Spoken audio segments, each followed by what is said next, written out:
Ligériens et Ligériennes, bien sûr. Bonjour, bienvenue dans ce nouveau numéro de Mini Tilt. 3 infos positives et locales en 13 minutes chaque jour pour vous donner le sourire en ce début d'année. Ça, c'est notre défi. J'espère qu'on le relève.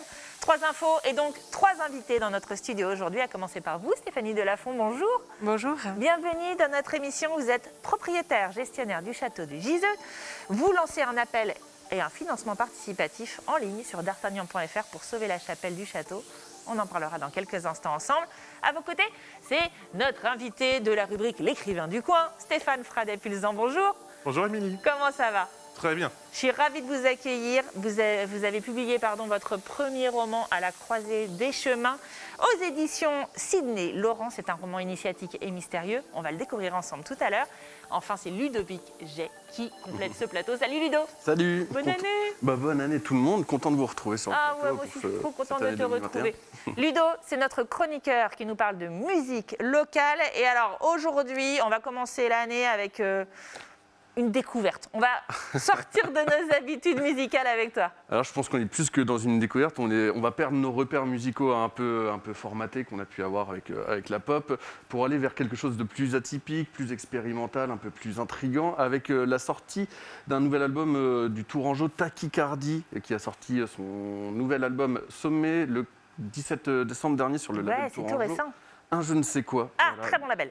Très bon label, assez pointu dans la sélection. Tachycardie, il fait paraître son deuxième album en l'année 2020.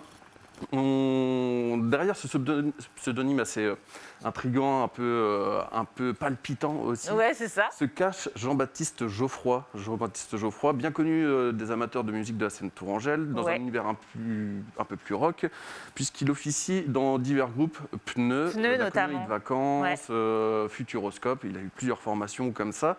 Là, il délaisse la batterie, qui est son instrument de prédilection, pour aller dans des expérimentations sonores. On le voit essayer de mêler de la musique électronique avec des sons organiques venus d'ailleurs, en utilisant des objets assez hétéroclites. Donc il délaisse sa batterie pour aller avec de l'argile, d'aller essayer d'autres objets un peu incongrus comme ça et d'en tirer des sonorités. De l'argile? De l'argile, de la céramique, du bois, tout ce qui lui passe sous la main. Entre les mains. Il expérimente, il va tester ce qu'on peut appeler des textures sonores comme ça qu'il passe dans ses machines. Et un petit extrait pour se rendre compte un peu du potentiel, de l'expérimentation de Tachycardie.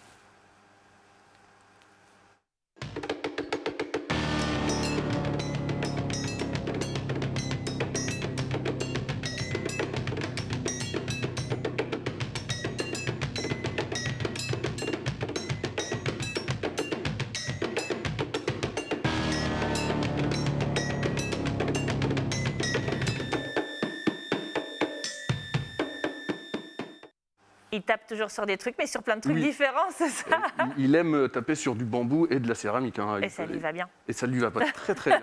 Là, c'était un extrait de son morceau Directement au voleur, qui fait partie des 3 pièces qui composent cet album. Alors 3 pièces, ça ne veut pas dire que ça dure 5 minutes. Non, c'est des longs morceaux. C'est des morceaux de 17 minutes, 15 minutes. Le plus court fait 3 minutes 5, sur les 3 morceaux.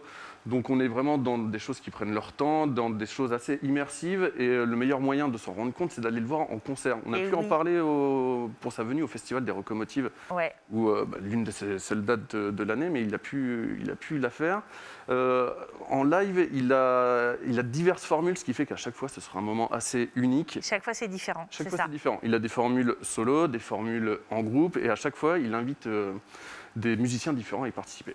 C'est Tachycardie, ça s'appelle Sommet, c'est sur le label local Un je ne sais quoi. Allez découvrir, ouvrez-vous l'esprit et laissez-vous envahir par Tachycardie. Merci Ludo, et puis si vous aimez la voix suave du Ludovic Jay, vous le retrouvez bien sûr sur Radio Béton 93 6. Qu'est-ce que j'ai pas fait. Allez, tout de suite, on parle de patrimoine avec Stéphanie Delafont. Vous êtes propriétaire gestionnaire du château de Giseux. Il ne nous reste plus qu'une semaine pour vous aider à sauver la chapelle du château en participant à votre cagnotte sur d'Artagnan.fr. Vous nous la présentez, cette chapelle. Qu'est-ce qu'elle a d'unique? Alors, cette chapelle, elle date de la Renaissance et elle a été entièrement redécorée au XIXe siècle avec des peintures murales et surtout une très très belle voûte. Oui, qu'on découvre Voilà. en ce moment même sur notre écran quand vous parlez. Une voûte en bois entièrement peinte avec des étoiles, des bouquets de fleurs. Et voilà. Et en fait, ce qui s'est passé, c'est que depuis quelques années, on l'a ouverte à la visite.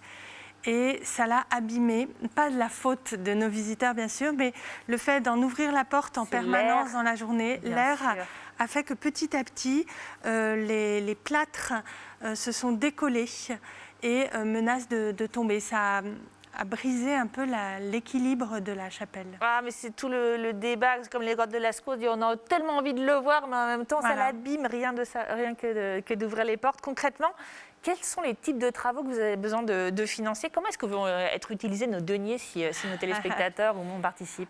Alors cette année, on doit faire des travaux vraiment d'urgence. De drainage, parce que voilà, le fait de faire entrer de l'air, ça a fait bouger l'hygrométrie.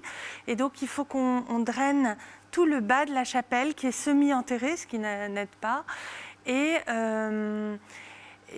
qu'on recolle les plâtres qui se sont décollés. C'est ça, on le voit justement sur les images que vous nous avez fournies.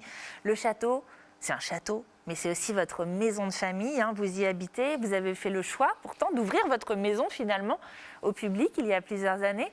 Pourquoi? Qu'est-ce qu'il a de particulier ce château que vous aviez envie de nous faire découvrir? Alors, c'est vrai que c'est un lieu que l'on habite, mais c'est tellement grand et tellement beau qu'on a tout de suite voulu le partager. Regardez comme c'est beau, c'est magnifique. Alors, c'est dans la famille de mon mari depuis très longtemps, depuis plus de 200 ans, mais nous, quand on s'y est installés, ça nous a semblé une évidence. Un lieu comme celui-ci, ça se partage. Ouais.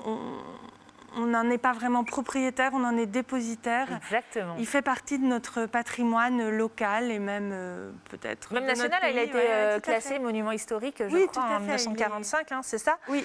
Alors, vous avez justement, dans cet esprit d'ouverture, de découverte, vous avez proposé des choses pour que le public vienne au rendez-vous. Alors, c'est pas juste ouvert. Je sais qu'en temps normal, alors là, c'est une année un peu particulière, bien sûr, on le dit souvent, mais il y a des animations. Il y a aussi des choses qui se passent pour les familles, notamment sur des temps forts comme Pâques et des choses comme ça. Et puis vous êtes aussi, je crois, maison d'hôtes? Oui, alors on a d'un côté, c'est vrai, toute la partie visite et on a tenu à faire beaucoup de choses pour que les enfants s'y sentent bien et aiment y passer du temps. Alors, soit en découvrant vraiment les lieux, la partie historique, la partie... il y a énormément de peintures murales dans le château, donc voilà, tout ça. Mais aussi de façon très ludique, avec une chasse au trésor à l'extérieur. Et puis, on s'est dit, mais les gens, quelquefois, ils repartent un peu frustrés, on aimerait y rester. Et bien, pourquoi pas? Et donc, on a ouvert des chambres d'hôtes et même un appartement qu'on peut louer comme un gîte à la semaine. Super. Voilà. Donc, on a beaucoup de gens vraiment locaux qui sont venus visiter et qui reviennent. Alors, peut-être pas pour louer une semaine, quand on habite tout près, mais ils passaient un week-end pour des anniversaires, pour des occasions comme ça. C'est vrai que sans aller très loin de chez soi, on peut se dépayser facilement. Oui, surtout en ce moment, on en a besoin. Allez, je termine juste en vous disant que le don, bien sûr, il est défiscalisable. 66% si vous êtes particulier, 60% si vous êtes une entreprise. Par exemple, si vous donnez 50 €, fais-moi le calcul, combien ça nous coûte? 17 €. 17 €. Si vous donnez 50 € à la fin, vous ne payez que 17 €. Merci Ludo. Avec des contreparties, il y a plein de choses que vous offrez en échange des dons que vous avez listés sur le site de D'Artagnan. Merci beaucoup Stéphanie d'avoir été avec nous aujourd'hui pour en parler. Et pour participer, je vous donne rendez-vous donc sur Restaurant La Chapelle du Château de Giseux sur d'artagnan.fr. Allez, tout de suite, c'est l'heure de notre rendez-vous de soutien à la culture locale dans la Bambache, ça continue.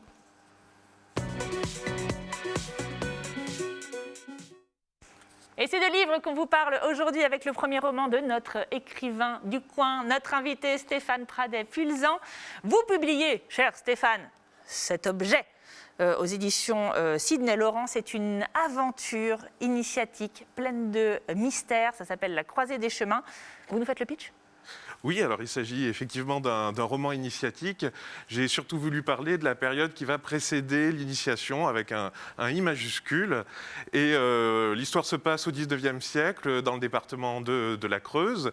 À la fin, ça va se dérouler dans notre région et plutôt du côté de Chambord. Ouais. Et sans tout spoiler en tout cas, c'est un jeune garçon qui va faire des rencontres, un artiste peintre, un vieil érudit, et il va apprendre à regarder, à observer les choses, et il va y avoir une véritable croisée des chemins au moment où le vieil érudit et le jeune garçon vont être sur cette fameuse quête de la vraie croix. La vraie croix, mais de qui?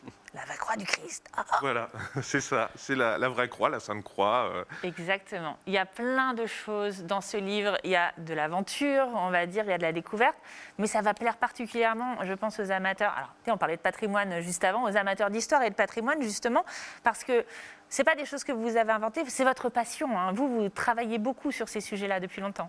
Oui, j'ai voulu travailler un petit peu l'histoire comme un matériau. Et j'ai collé en fait ensemble des morceaux d'histoire qui sont vrais. Hein. Alors je fais surtout découvrir le département de la Creuse, d'où je suis originaire. Et j'ai voulu coller ces morceaux ensemble et créer une histoire.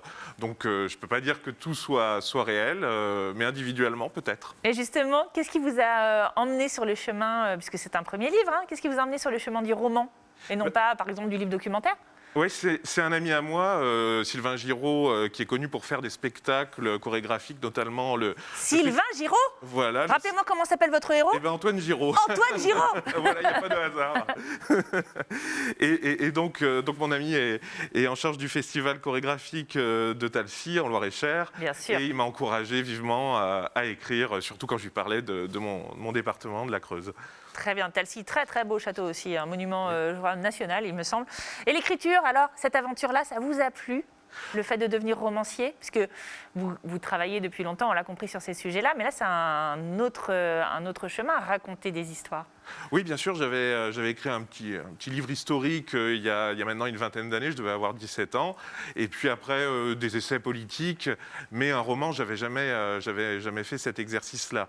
Et à vrai dire, j'ai un petit peu démystifié l'image de l'écrivain qui se cale des temps pour écrire. Moi, j'écrivais, c'était soit à ma pause déjeuner, soit le soir, soit même la nuit, hein, mais c'était plutôt difficile d'avoir un rythme. Ouais, c'est pas facile, hein. La discipline de l'écrivain, c'est compliqué. Exactement. Est-ce que vous êtes rentré dans cette discipline et on aura d'autres romans, d'autres bébés Il y aura très probablement une suite, oui, qui est en cours d'écriture.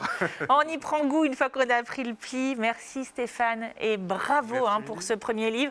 La croisée des chemins, c'est aux éditions Sidney Laurent, au prix de, si vous achetez le livre broché, 16,90 €. Et il y a aussi le e-book que vous avez tout de suite entre les mains qui est téléchargeable à 7,99 €. Allez, merci à tous d'avoir été avec nous parce que c'est déjà la fin de notre émission. Non, ne pleurez pas Ludovic. Ne pleurez pas, nous nous reverrons bientôt pour parler de musique. C'était un plaisir d'être retrouvés en tout cas aujourd'hui. C'est un plaisir partagé. Mais ouais, merci beaucoup aussi à Stéphanie. On se donne rendez-vous au château de Giseux. Et surtout, soutenez la chapelle sur d'Artagnan.fr. Et puis Stéphane, à bientôt alors pour le tome 2. Le 16, je dédicace le livre à la librairie Savoir-être, rue des Halles à Tours. Mais parfait, rendez-vous est pris. On se quitte là-dessus pour notre émission aujourd'hui. Moi, je vous laisse et je vous souhaite un excellent week-end. C'est Samuel Collin que vous retrouverez dans mon fauteuil lundi. Passez un excellent week-end sur TV de Val de Loire. Salut!